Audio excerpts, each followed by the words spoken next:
Hello, and welcome to another episode of Storybooked, the dramatized fiction podcast bringing literature from the pages of a book to the theater of your mind. Today's story is The Little Match Girl, based on the classic tale by Hans Christian Andersen.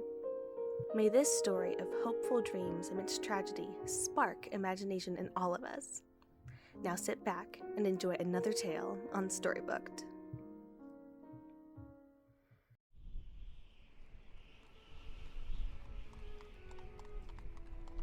It was so terribly cold. Snow was falling and it was almost dark. In the cold and gloom, a poor little girl, bareheaded and barefoot, was walking through the streets. Buy a match, sir? Well, Han, I'd best be getting home. I promised my wife I'd be back early for New Year's Eve. Have a good night, Philip. Tell your family I said hello. And a good night to you, too. Oh, didn't you watch where you're going, little girl? You could have been run over. Thank you, sir. That's all right, child. No harm done. Now run home. Sir, buy a... Never mind. Buy some matches, ma'am? Sir, buy a match. I haven't sold anything all day, and I shan't go home. When Father sees I haven't brought any money, I'll get a beating for sure. Shivering with cold and hunger, she crept along, a picture of misery. Poor little girl. The snowflakes fell on her long, fair hair, which hung in pretty curls over her neck. In all the windows lights were shining, and there was a wonderful smell of roast goose, for it was New Year's Eve. Father's home! Hello, children. Tell your mother I brought another cake for our dinner. There's the man I met on the street. How warm his home looks, and how bright the candles in the window are. And I can smell the goose his wife has cooked for dinner. Why can't I live there, like one of his children, instead of my home, which is always cold and dark? I tell you, Ida, I don't think we have had a night this cold since I was a girl. I agree. I can't wait to get home and sit by the fire. Buy a match, ma'am? Oh, no, thank you, child. As I was saying, Ida. I don't think I could walk anymore tonight. I can't feel my fingers or my toes. This spot should be a little more out of the wind. It won't be too bad. I'll sit here and pretend I'm snug and warm, just like that means children. I wish. It's so dark, it's so cold, and I can't go home. And I wish I just had some warmth. What if I light a match? Just one. And that might be a world of comfort. Anything's better than what I've got now.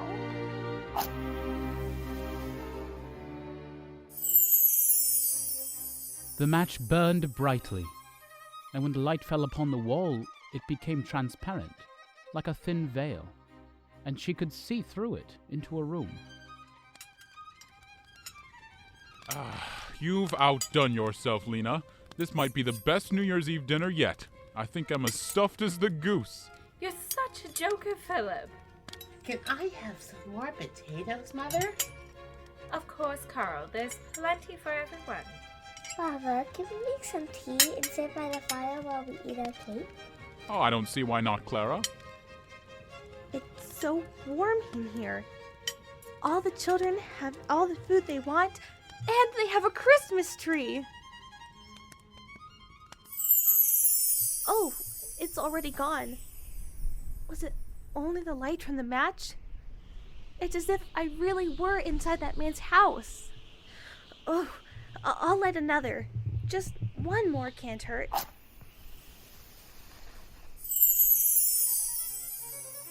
Why, that was the finest feast I've ever had. I've never had a more tender roast than tonight. Agreed. The king himself couldn't have a better feast than we. They have even more food than the last family. It smells so good.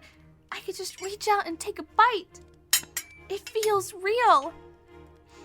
And it tastes real too. Darling, it's almost time for bed. Alright, Mother, but can we read a story first? Of course, love. Why don't we sit near the tree? Here's the book, Mother. The Little Mermaid again? We read this last night, and the night before that. Where's my favorite, please? All right, darling. Oh, this is the most beautiful tree I've ever seen. And it's so tall. Much taller than the tree I saw through the door of the merchant's home last Christmas. Thousands of candles burned on the green branches, and colored pictures like those in print shops looked down at her. The little girl reached both her hands toward them.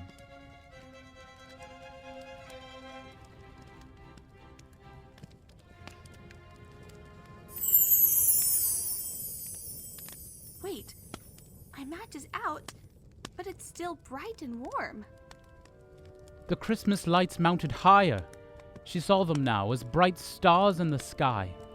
One of them fell down, forming a long line of fire. Oh, it's just like what my grandmother said. When a star falls, a soul goes up to God. It was on a cold, dark night like this that her soul went to be with God. I wish I could see her one last time. Oh, if only these matches could help me see her for real. Why isn't it working? Please, please, this cold wind, it blows them out before I can get it to light. Oh!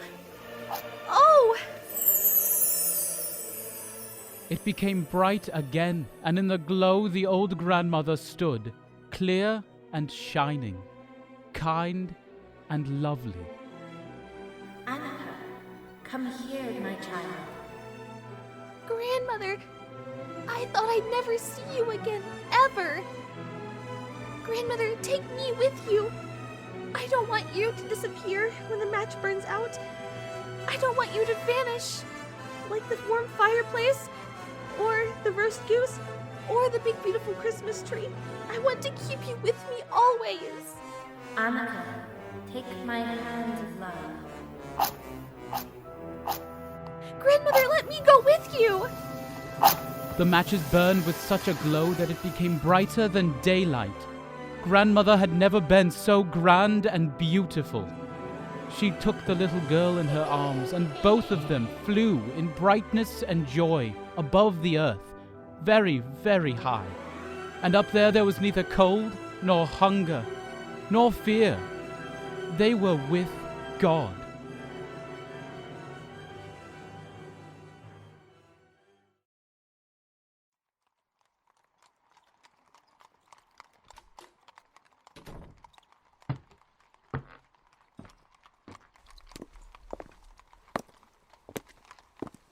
Oh, what's this? Oh, Lena. Lena! Come out here, please! What?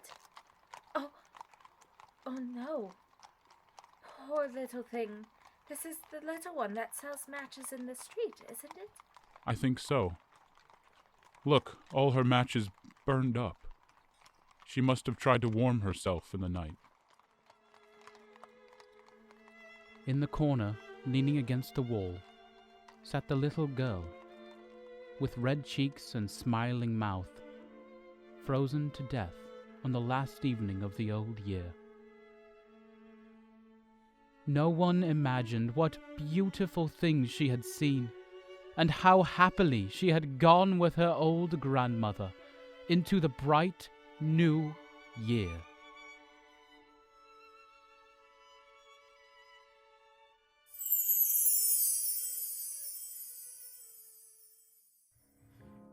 Thank you for listening to this episode of Storybooked, the dramatized fiction podcast bringing literature from the pages of a book to the theater of your mind.